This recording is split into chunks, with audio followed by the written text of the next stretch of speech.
Hi hello എന്തൊക്കെയുണ്ട് വിശേഷങ്ങൾ?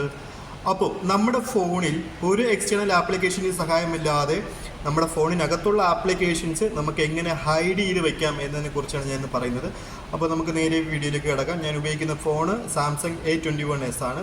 So അതിന് നമ്മൾ സെറ്റിങ്സിലേക്ക് കിടക്കുക. നമ്മൾ ഹൈഡ് ചെയ്യാൻ പോകുന്ന ആപ്പ് ഇപ്പോൾ നമുക്ക് വാട്സപ്പാണ്. ഓക്കെ, നമ്മൾ നേരെ സെറ്റിങ്സിലേക്ക് കിടക്കുക. സെറ്റിങ്സിലേക്ക് കിടന്നതിന് ശേഷം നേരെ താഴേക്ക് വരിക.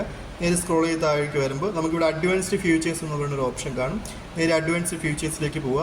അവിടെ നേരെ നമ്മൾ താഴേക്ക് വരിക.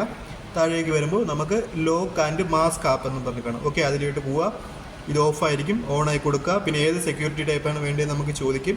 അത് നമുക്ക് പാറ്റേൺ ഏതെങ്കിലും ഒന്ന് നിങ്ങൾക്ക് ഇഷ്ടമുള്ളത് കൊടുക്കുക. ഓക്കെ, ഞാൻ പാറ്റേൺ ആണ് സെലക്ട് ചെയ്തത്.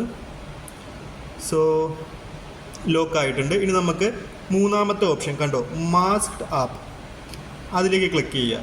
എന്നിട്ട് ഇതിൽ ആഡ് എന്നും പറയുന്നൊരു ഓപ്ഷൻ ഉണ്ട്. ആഡ് കൊടുക്കുക. നേരെ നമുക്ക് വാട്സപ്പ്, ഒരു ഡെമോയ്ക്ക് വേണ്ടിയാണ് വാട്സപ്പ് എടുത്തു. ഡൺ. ഓക്കെ, സി ഇവിടെ ആയിരുന്നു നേരെ വാട്സപ്പിൻ്റെ ഐക്കൺ ഉള്ളത്. വാട്സപ്പില്ല, വാട്സപ്പ് നമുക്ക് ഹൈഡ് ആയിരിക്കുന്നു. കണ്ടോ? അപ്പോൾ ഇത് നമുക്ക് അൺഹൈഡ് ചെയ്യാൻ വേണ്ടിയിട്ടാണെങ്കിൽ നമ്മൾ നേരെ തിരിച്ച് സെയിം പ്രൊസീജിയർ തന്നെയാണ്. അഡ്വാൻസ്ഡ് ഫീച്ചേഴ്സിലേക്ക് പോവുക. നേരെ ലോക്ക് ആൻഡ് മാസ്ക് ആപ്പിലേക്ക് കടന്നതിന് ശേഷം മാസ്ക് ആപ്പ് എടുക്കുക. നേരെ കണ്ടോ വാട്സപ്പ് നമ്മൾ അൺമാസ്ക് കൊടുക്കുക. വാട്സപ്പ് സെലക്ട് ചെയ്യുക, അൺമാസ്ക് ചെയ്യുക. ഓക്കെ, വളരെ സിമ്പിളാണ്. നിങ്ങളൊന്ന് ചെയ്ത് നോക്കൂ, ട്രൈ ചെയ്ത് നോക്കൂ. Okay, thank you.